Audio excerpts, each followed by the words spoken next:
Olá! Dieta é um tema que sempre gera interesse e controvérsia. Entre modismos e ciência, as pessoas precisam estar atentas e alertas para não embarcar em aventuras que podem comprometer o seu bem-estar e, no extremo, até causar doença. O podcast Sua Saúde de hoje fala sobre o tema.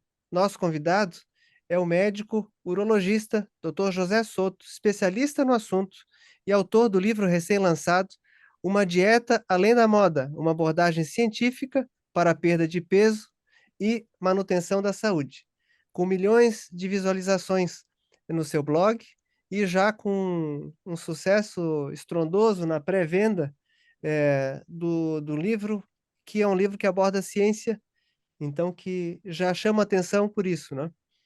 Que não é sempre que um livro que aborda a ciência fica, em primeiro lugar na lista dos livros, mais vendidos aí. Conosco vai estar aqui, em continuidade da entrevista maravilhosa das semanas anteriores, o doutor Alencar, especializado em medicina baseada em evidência, doutor Alencar, que é um cardiologista, ritmologista, vai estar comigo, vai me ajudar a conduzir esse bate-papo com o doutor Soto. Doutor Soto, muito bem-vindo, é um prazer enorme falar contigo. Doutor Soto foi Prazer é meu meu, Eduardo. ótimo, doutor Soto foi meu preceptor da residência médica, profissional que eu conheço então há um bom tempo, não preciso dizer quanto tempo, né, Soto?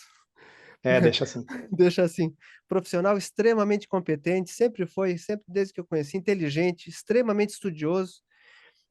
Soto, rapidamente, conta para nós, conta para o nosso público, como que se deu esse teu interesse, como aconteceu esse teu envolvimento na orientação, alimentar das pessoas. Bom, primeiramente, obrigado pelo convite, Eduardo. Um prazer estar aqui com vocês. E existe uma palavra em inglês que não tem tradução para o português, que é serendipity, né? Que é o acaso, né? É aquela coisa na qual a gente tropeça e se interessa, né? Então, eu estava ouvindo um podcast. Então, para vocês aqui que estão ouvindo o podcast, ó, sempre é uma oportunidade. Eu estava ouvindo um podcast e quem estava falando era um autor, o Gary Taubes, que tinha escrito um livro sobre dietas de baixo carboidrato. E eu achei a entrevista muito interessante, achei ele muito inteligente, vi que ele citava alguns estudos científicos que nós, como médicos, conhecemos, como o estudo de Framing, coisas desse tipo. E eu digo, olha, acho que vale a leitura. E aí baixei o livro no Kindle, li e fiquei muito, muito espantado, porque fazia muito sentido, havia muitos estudos ali que eu desconhecia, bem verdade, que não era a minha especialidade, mas na nossa formação a gente nunca tinha ouvido falar sobre esses estudos, estudos que mostravam que uma abordagem com restrição de carboidrato comprovadamente trazia benefício para condições como sobrepeso, obesidade, diabetes, síndrome metabólica.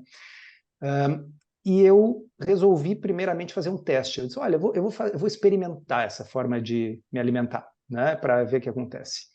E aí, passados 3 meses e 15 quilos mais magro, né, eu digo assim, eu vou ter que começar a estudar isso. Eu tenho que ir atrás das fontes, das referências primárias desse livro.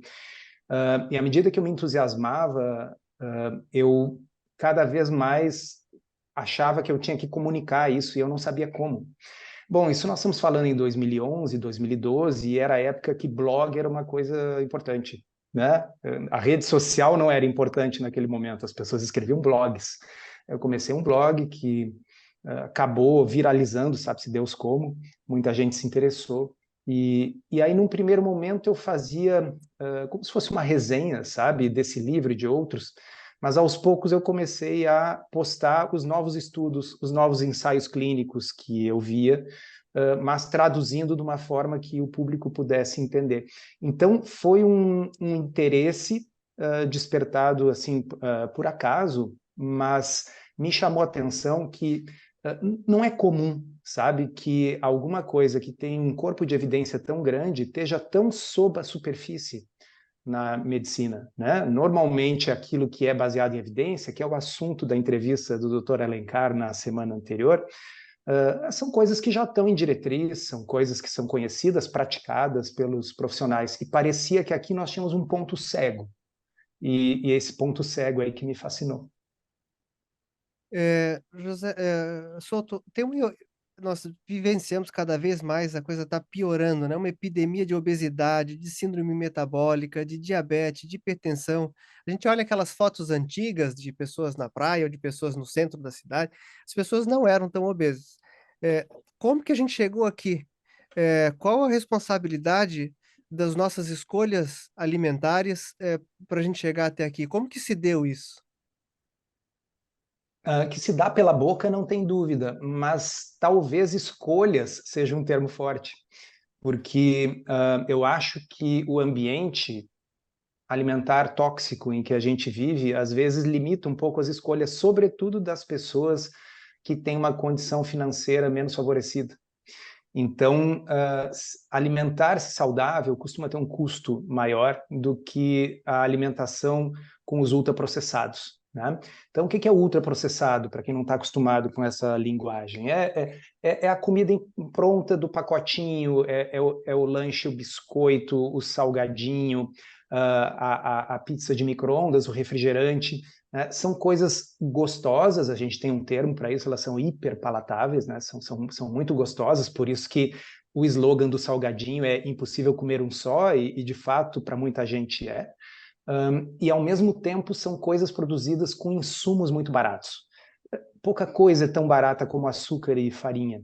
E aí o açúcar e farinha misturado com óleos em diversas permutações e tornado hiperpalatável com realçadores de sabor é uma coisa barata e deliciosa. Então, por isso que às vezes eu questiono se são escolhas alimentares. Eu acho que para muitas pessoas isso realmente gera uma verdadeira compulsão alimentar e aí as escolhas se tornam muito difíceis.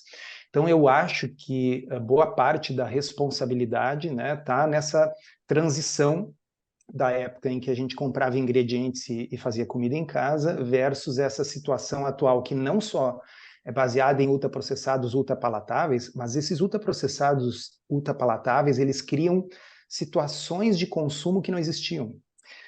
Imagina que uma vez por semana você fazia um bolo para comer. Bolo com açúcar, farinha e tudo. Mas tinha que fazer o bolo, né? E dividir entre as pessoas. E você comia o bolo depois do almoço. Mas agora você tem o bolo pronto dentro de um pacotinho, em uma quantidade, um tamanho que você pode abrir o pacote e comê-lo em qualquer situação, dentro do carro, caminhando, no intervalo de uma consulta. Então criam-se ocasiões de consumo que não existiam. E se foi essa a explicação, se é isso mais o excesso de açúcar e farinha, o fato de que as gorduras também foram por muito tempo condenadas na alimentação como se elas fossem o inimigo, e aí como as pessoas têm que comer alguma coisa, elas passaram a comer ainda mais carboidrato.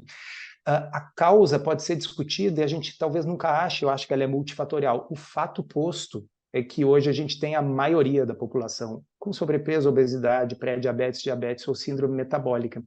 E essas pessoas precisam de mais do que uma orientação genérica, do tipo, você tem que emagrecer, hein? Ó, você tem que comer melhor, fazer uma atividade física. Eu duvido que essa orientação genérica dessa forma vá produzir alguma melhora.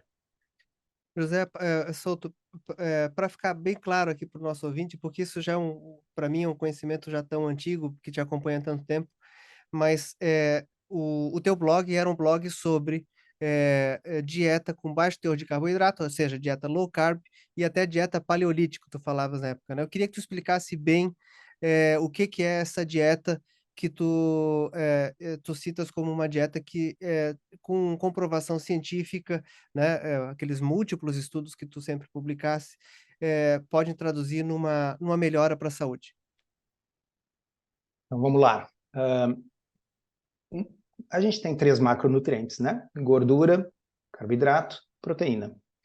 Nós precisamos de proteína para ter os aminoácidos, eles são essenciais, eles cumprem uma função estrutural, né? Gordura e carboidrato fornecem basicamente energia, basicamente calorias. A questão posta, na realidade, é a seguinte: a gente tem que ter o máximo de saciedade, com o máximo de nutrição e o mínimo de calorias, né? De modo que a gente não precise passar fome para manter um peso adequado. E manter um peso adequado, Eduardo, não é só uma questão estética, né? Manter um peso adequado, ter menos gordura visceral, né, significa ter menos doenças. E aqueles de nós que fizemos as nossas vacinas, tomamos antibiótico quando tivemos infecções bacterianas, enfim, escapamos dos acidentes, a gente vai morrer das doenças crônicas e degenerativas, que nós vamos ter doença cardiovascular, câncer, diabetes, Alzheimer, e todas essas estão fortemente influenciadas por esse conjunto de coisas, obesidade, síndrome metabólica, resistência à insulina. Então, quando a gente vê nos estudos as diversas dietas para produzir perda de peso, todas elas, obviamente, acabam produzindo uma redução de calorias. As dietas de baixo carboidrato têm uma característica interessante, que essa redução de calorias costuma acontecer mesmo com a dieta sendo ad libitum, quer dizer, a pessoa podendo comer à vontade até a saciedade. Não é mágica, é que a saciedade chega antes. Tem toda uma série de teorias de o porquê que isso acontece, que, bom, tá bem explicado no livro, acho que a gente não teria tempo para cobrir tudo isso, mas, para simplificar, vamos pensar assim, se você tem essas duas fontes de caloria, gordura e carboidrato, se você remove a maior parte do carboidrato da dieta, o corpo passa automaticamente a usar a gordura como fonte de energia. Então, a gente já passa a estar numa situação propícia à queima de gordura, vamos dizer assim. E você também tem uma redução dos níveis de insulina, porque afinal a insulina é um hormônio estimulado pela glicose que você consome, e a insulina estando mais baixa, ela também favorece, mais uma vez, o uso da própria gordura. Então, se o corpo tem bastante da sua própria gordura para usar como fonte da sua energia, há uma diminuição do apetite. Quem olha de fora diz assim, o cara está emagrecendo porque ele está comendo menos. Mas a seta da causalidade pode ser diferente. Ele pode estar comendo menos porque ele está emagrecendo, porque ele está usando a sua gordura como fonte de energia. Então, é muito mais interessante a gente comer menos porque está sem fome do que a gente ter que passar fome para comer menos, embora o resultado final de emagrecimento possa ser o mesmo. E a gente vê isso nos estudos, pelo menos na duração em que as pessoas ainda estão aderindo, porque aqui eu vou abrir um parêntese para uma coisa que eu considero importante. Há uma crítica válida sobre dietas de baixo carboidrato, que é o seguinte, olha, por 6 meses, realmente, o pessoal que segue a dieta low carb emagrece mais, melhora mais o diabetes. Mas depois de 12 meses ou 24, já praticamente não tem diferença entre as dietas. Só que essa é uma crítica que poderia estar sendo feita para qualquer coisa que envolva estilo de vida, porque não é uma característica singular de dietas de baixo carboidrato que depois de 12 meses a pessoa que foi randomizada para comer pouco carboidrato já está comendo sorvete e churros. Né? Isso é da natureza humana. Se você tivesse fazendo, e existem esses estudos, né, estudos onde as pessoas são randomizadas para atividade física versus um grupo controle, depois de um certo tempo, as pessoas randomizadas para atividade física já não estão mais praticando da mesma forma. Aliás, eu costumo dizer que isso é um modelo de negócio das academias de ginástica, né? Você dá um baita desconto para a pessoa que vai fazer o plano anual, sabendo que muitas dessas pessoas vão desistir. E essas pessoas que pagam e não vão são as que subsidiam as que vão. É um modelo de negócio, porque a natureza humana é assim, né? Alencar, entra aqui na conversa. É, o que que tu tens Sim, para o que que tu tens para é, perguntar para os outros?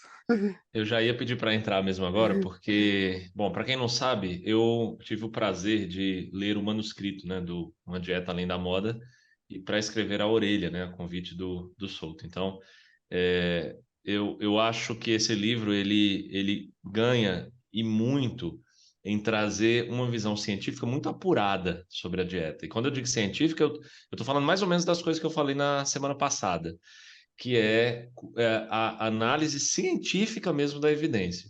Então, eu vou puxar aqui uma pergunta para o Souto, para ele explicar para as pessoas que estão vendo a gente. Há uma quantidade enorme de evidência sendo gerada por tudo que é tipo de dieta, né? A epidemiologia nutricional está aí o tempo todo mostrando algum resultado, muitas vezes até discordantes, né? E uma boa parte dessa literatura é formada por estudos do tipo observacionais, que olham para o passado das pessoas, né? E aí eu queria que você falasse um pouquinho para quem está nos ouvindo, qual é o problema de ter tanta parte da literatura sendo formada a respeito desse tema, não só de dietas com baixo teor de carboidrato, como qualquer outro tipo de dieta, né? Sendo do tipo observacional, que olha para o passado das pessoas. É uma pergunta muito boa e já aproveito para agradecer o Alencar, que me ajudou a revisar o livro, escrever a orelha. Para mim é uma baita honra isso. Olha só, na semana passada, quando o Alencar foi entrevistado, ele comentou uma expressão que é o garbage in, garbage out, né? Então, se você tem dados ruins, lixo como os seus dados, o que vai sair dali não vai poder ser bom, você não cria ouro a partir de dados ruins. Não há manipulação estatística que conserte isso. E então, no mundo da nutrição, muita coisa é baseada em epidemiologia nutricional. E epidemiologia nutricional, por sua vez, é baseada em questionários de frequência alimentar. E questionários de frequência alimentar, eles são extremamente propícios a todo tipo de viés. Olha, dá para fazer assim metade do livro do Alencar com esse tipo de questionário de estudo. Então, tem o viés da pessoa não conseguir recordar exatamente o que ela comeu. Tem o viés da pessoa estar influenciada por aquilo que ela acha que ela deveria responder, por aquilo que ela acredita que o pesquisador quer que ela responda. Ela pode ter vergonha de colocar ali que ela come muito sorvete e pouca salada. Então, ela pode responder o contrário. Né? E isso vai ficar cristalizado para sempre naquele grande banco de dados, que 20 anos depois vai estar sendo interpretado com cruzamentos de várias colunas, e aqui entra um outro viés, né, que é a história das múltiplas comparações. Se eu tenho um banco de dados gigantesco, com 20 anos de segmento, e eu tenho a liberdade, eu tenho graus de liberdade para cruzar as variáveis que eu quiser. E aí, depois que eu já cruzei e achei algo significativo, eu vou lá e digo que eu pensei naquilo antes, que essa era a minha hipótese. Né? Hoje em dia existe, né, tentativas de diminuir isso com o pré-registro das hipóteses, mas o fato é que talvez isso funcione para um estudo prospectivo. Para um estudo retrospectivo não tem como saber se a pessoa não foi no banco de dados antes e não olhou. Então surge todo tipo de correlação espúria que gera coisas muito bizarras. Eu vou dar um exemplo para vocês. Uma meta-análise avaliou o efeito do consumo de ovos sobre o risco de desenvolver diabetes. E aí eles chegaram à conclusão seguinte: parecia haver uma correlação. Quanto mais ovos a pessoa consumia, mais diabetes tinha. Mas, se você olhava só os estudos conduzidos na Europa, não tinha correlação nenhuma. Mas se você olhasse só os estudos conduzidos na América do Norte, havia uma correlação linear, dose e resposta. Quanto mais ovos, mais diabetes. Eu até chamei a postagem que eu fiz no blog na época, eu chamei de Os Ovos dos Europeus. Né? Porque tem algo muito estranho com os ovos dos europeus, que não provoca essa correlação. Nós podemos aqui levantar várias hipóteses. A minha é o seguinte, é que as diretrizes norte-americanas sempre foram muito obcecadas com isso, com colesterol na dieta. Isso nunca foi comprado pelas diretrizes europeias. E aí entra o viés do paciente bem comportado, o viés do usuário sadio, né, que é o seguinte: o norte-americano que se preocupa com a saúde, aquele que vai no médico, faz exames, anda de bicicleta, não fuma, certo? Essa pessoa que vai ter desfechos bons em tudo, ela evita ovos, porque as diretrizes americanas mandam evitar. O europeu come ovo, não se preocupa e bota manteiga em tudo. E, na realidade, como não há essa preocupação, comer ou não comer ovos não diferencia o europeu que se preocupa com a saúde daquele que não se preocupa. Essa é a minha hipótese, eu posso estar errado. O fato é, epidemiologia nutricional nunca vai nos tirar desse tipo de dilema. Ela serve para levantar hipóteses, como essa minha, que pode estar certo ou não, né? E se a gente quiser saber mesmo se ovos têm alguma coisa a ver com diabetes, nós vamos ter que fazer um estudo randomizado. E aí o interessante é o seguinte, é que em estudos de dieta de baixo carboidrato, em estudos de low carb, por exemplo, come-se ovos livremente e os pacientes colocam o diabetes em remissão. Então, quando você tem estudos observacionais que sugerem uma coisa esquisita e contraditória, e você tem ensaios clínicos randomizados que mostram o oposto, agora eu devolvo a pergunta para o Alencar, a gente fica com qual?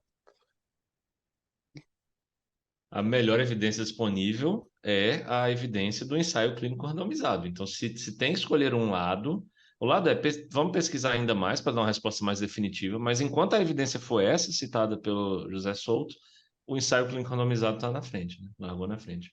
Agora, se me permite, Zé e Eduardo também, Claro. mais uma coisa que eu acho que você explica muito bem, eu acho que o pessoal que está ouvindo a gente deve conhecer isso também. Saiu recentemente, a gente até conversou junto sobre isso, um estudo que você vai lembrar muito melhor dos detalhes que eu, né? Afinal, essa é a tua área, mas que falava mais ou menos assim, que quem era consumidor de adoçantes tinha desfechos cardiovasculares, acho que era isso, né? Piores, né? Com mais frequência do que os consumidores de açúcar.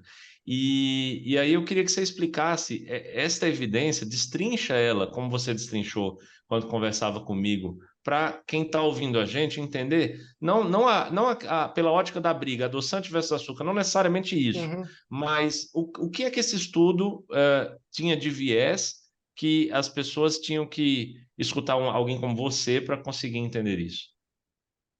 Vamos lá, existe uma coisa chamada causalidade reversa. O que é a causalidade reversa? Então vamos pegar esse exemplo do adoçante, que ele é muito bom. As pessoas usam adoçantes por N motivos, mas estatisticamente falando, é mais provável que você use adoçante se você está querendo emagrecer. Portanto, você quer cortar as calorias do açúcar e substituí-las por outras sem perder o gosto doce. Ou se você é diabético, pré-diabético e também tem indicação de consumir menos açúcar, mas você não quer abdicar do gosto doce. Entendido isso, nós vamos saber que sempre que nós estamos comparando consumidores, no estudo observacional, tá?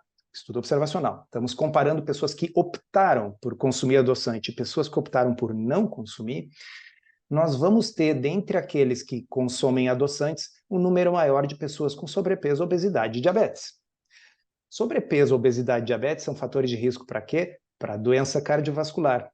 Então, quando eu comparo quem usa adoçante e quem não usa, eu não estou comparando grupos de pessoas que são iguais em tudo, menos no adoçante. Eu estou comparando pessoas que são diferentes em tudo. E essas pessoas que usam adoçantes, elas têm estatisticamente uma chance maior de ter problemas que favorecem doença cardiovascular. Então, causalidade reversa significa dizer, talvez não é o adoçante que esteja causando aumento do risco cardiovascular, e sim a obesidade, sobrepeso, diabetes esteja causando o uso maior de adoçantes. E num estudo observacional, é muito difícil saber, é difícil dizer, porque ele não é um estudo de intervenção, ele não é um experimento. Significa que não existe nenhuma chance do adoçante causar problemas para o coração? Não, a gente não pode afirmar isso. Mas a gente tem que proferir com voz baixa e muita humildade esse negócio desse estudo e não sair por aí dizendo, olha, não pode usar adoçante porque isso dá câncer, diabetes e doença cardiovascular, porque aí pessoas que se beneficiariam tremendamente de usar menos açúcar vão dizer, como eu ouvi falar num jornal do rádio, no dia que saiu essa notícia, e aí a jornalista disse assim, puxa, eu passei todos esses anos me acostumando ao gosto do adoçante, agora eu vou voltar a usar açúcar no meu cafezinho. Né? Então, talvez o ideal realmente seja não usar nenhum dos dois e tomar seu café preto, mas a minha opinião é bem firme e baseada em ensaios clínicos randomizados e não em estudo observacional, de que se você tiver que adoçar com alguma coisa, o adoçante é muito melhor. José, bom, tu acabasse de afirmar que a população queria saber, Alencar, tu dissesse sem entrar no açúcar versus adoçante, mas eu ia puxar aqui. Tá respondido, então. Eu não me contenho. Tá respondido. Bom, José, as pessoas podem ter dificuldade no longo prazo de levar uma dieta com uma restrição maior de baixo teor de carboidrato. Existem pessoas que talvez precisem mais ou menos em graus diferentes, né, ter uma restrição mais intensa ou não. como que tu podes explicar para a nossa população?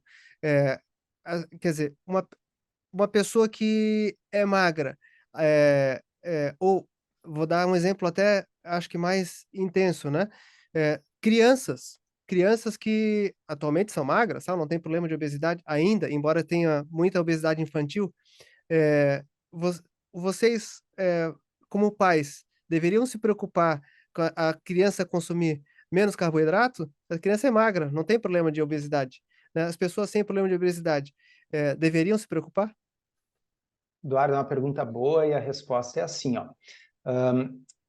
Como qualquer intervenção que tem um potencial terapêutico, ela tem suas indicações, ela tem sua dose, né?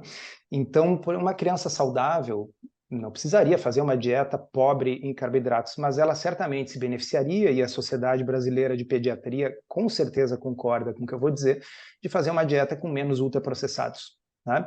Então, que os carboidratos dessa criança sejam frutas, sejam tubérculos, se vai comer um pão, que seja o pão mais integral, né? Então, vamos realmente evitar biscoito recheado, sucos de caixinha, refrigerantes adoçados e ultraprocessados em geral, salgadinho e tal. Não é que a criança nunca possa botar um negócio desse na boca, eu vivo no mesmo mundo que todos vocês que estão nos ouvindo, a gente sabe que a realidade se impõe, mas é possível a gente reduzir esse consumo, a gente tentar proteger. Então, isso não é uma dieta de baixo carboidrato, é uma dieta de baixa porcaria, né? Para indivíduos saudáveis, adultos, metabolicamente saudáveis, fisicamente ativos, eu acho que se aplica mais ou menos a mesma regra, porque eu acho que todo ser humano se beneficiaria de consumir menos biscoito recheado, refrigerante, salgadinho. A pergunta aqui é o seguinte: quanto por cento da população é isso que eu acabei de descrever? Um adulto magro, metabolicamente saudável, fisicamente ativo. Nos Estados Unidos, um estudo de 2018 mostrou que isso corresponde a mais ou menos 12% da população. É horrível, eu sei, mas é uma parcela pequena. Então, se as diretrizes elas contemplarem apenas esses 12%, eu acho que elas estão falhando a maioria das pessoas. E aqui que é o ponto que me incomoda, de que muitos colegas, por desconhecimento, eu tenho certeza, classificam dietas low carb, dietas de baixo carboidrato, como somente uma dieta da moda, mais uma dieta da moda. E moda aqui está sendo usado não com o seu uso estatístico de uma medida de tendência central, uma coisa muito frequente. Moda está sendo usado aqui de uma forma pejorativa, de um modismo, uma coisinha passageira, a dieta da capa da revista, quando existe um corpo robusto de evidências de que isso tem um impacto terapêutico importante. E aí é o seguinte, muita gente, como você disse, Eduardo, talvez não se disponha a fazer essas mudanças. Mas isso nunca nos impediu, como médico, de propor que as pessoas façam, né? E no livro eu dou um exemplo do tabagismo, e aí peguei lá uma revisão da Cochrane que mostra o seguinte, que 2 a 3% das pessoas vão parar de fumar em um ano. Se o médico disser para elas pararem de fumar, esse número sobe para até 5%, que continua sendo péssimo. Então, a conduta não deveria ser, bom, não vou nem sugerir, já que a maioria vai continuar mesmo. Não, a gente sugere, porque para aquelas pessoas que pararem vai fazer uma grande diferença, né? E assim eu vejo a questão, seja da low carb, seja de orientar exercício físico, higiene do sono, qualquer outra dessas coisas benéficas que a gente propõe para melhorar a qualidade de vida das pessoas, isso tem que ser oferecido. E quando você diz que isso não passa de uma dieta da moda, além de você estar falando uma coisa que não é real, do ponto de vista científico, está incorreto, mas você está privando as pessoas da possibilidade de sequer escolher, né? Que é a coisa que o Alencar falou na semana passada, da autonomia, né? O paciente ele tem a autonomia de não topar o tratamento que você está propondo, mas se existe uma coisa baseada em evidência que pode ajudá-lo, para que ele possa exercer essa autonomia, ele tem que saber que existe, né? E por isso que o título do livro é Uma Dieta Além da Moda, né? Porque é muito além de simplesmente um modismo. Então, meu objetivo que eu sei que é ambicioso, mas enfim, é ver principalmente se os nossos colegas, Eduardo, acordam para entender que isso é uma possibilidade que tem que estar dentro da caixa de ferramentas que o nutricionista vai oferecer. Que o endocrinologista, o cardiologista, quando souber que o paciente está utilizando isso porque ele está tentando resolver sua síndrome metabólica, melhorar sua saúde, perder peso, não o desestimule, diga isso. A mesma coisa que você diria se ele dissesse, doutor, eu comecei agora a fazer a fazer uma academia. Você vai dizer, nossa, parabéns, que legal, olha, isso vai ser muito importante para a sua saúde. Assim, ó, eu sei, porque eu escuto isso todo dia no consultório, que pacientes que estão fazendo esse esforço para mudar a alimentação, mas que estão usando uma abordagem low carb, são desestimulados nos consultórios médicos e de nutricionistas. Então, é uma oportunidade grande que você me dá aqui de ajudar a divulgar isso para os ouvintes aí em Santa Catarina. Souto, estamos chegando no fim, infelizmente. Alencar, tens mais alguma observação? Não, na verdade não, mas eu só queria assim que o Souto tem esse livro, Uma Dieta Além da Moda, e a pré-venda foi um sucesso absoluto.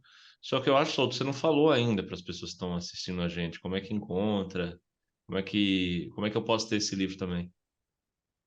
Então tá. Acho que quando vocês ouvirem já estará em todas as principais livrarias do Brasil. Com certeza vocês encontram online também nos sites das livrarias, no site da Amazon. Ele tem em formato eletrônico para Kindle, então não tem como não achar. Ele tá. Se tudo der certo, quando vocês estiverem ouvindo, já vai estar até na livraria do aeroporto, sabe, em todo lugar. Souto, muito obrigado. Eu queria que tu desse a tua mensagem final para os nossos ouvintes aí. O que tu diria A de chama de mensagem mais final importante? é assim, ó. Se você acha que você pode se beneficiar disso, que você poderia aprender, que você está curioso, obviamente eu gostaria que você lesse o livro, mas eu acho que a mensagem também vai para os nossos colegas médicos e nutricionistas. Como o Alencar falou lá na semana passada, existe muita coisa que é picaretagem. E a gente acaba, às vezes, tendo essa noção de que tudo que não é mainstream, portanto, é picaretagem, né? E, na verdade, isso às vezes nos fecha os olhos para coisas que são baseadas em evidência, mas que por acidentes históricos não estão nas diretrizes. A low carb ela está entrando nas diretrizes de diabetes dos países avançados. Ela já está na diretriz americana, na diretriz do Reino Unido, na diretriz do Canadá, na diretriz da Austrália e na diretriz europeia. Então, se vocês procurarem, dietas de baixo carboidrato já estão lá para diabetes. Tá? Mas ainda é tratado como dieta da moda porque a gente tem, na verdade, cacoetes, né? Depois que a gente se acostuma a dizer aquilo, a gente passou tantos anos falando que aquilo era besteira, que vem a dissonância cognitiva, né? A gente prefere achar que a gente sempre esteve certo do que a gente fazer essa autocrítica. Eu fiz essa autocrítica lá em 2011, eu digo, caramba, como que eu nunca tinha visto isso?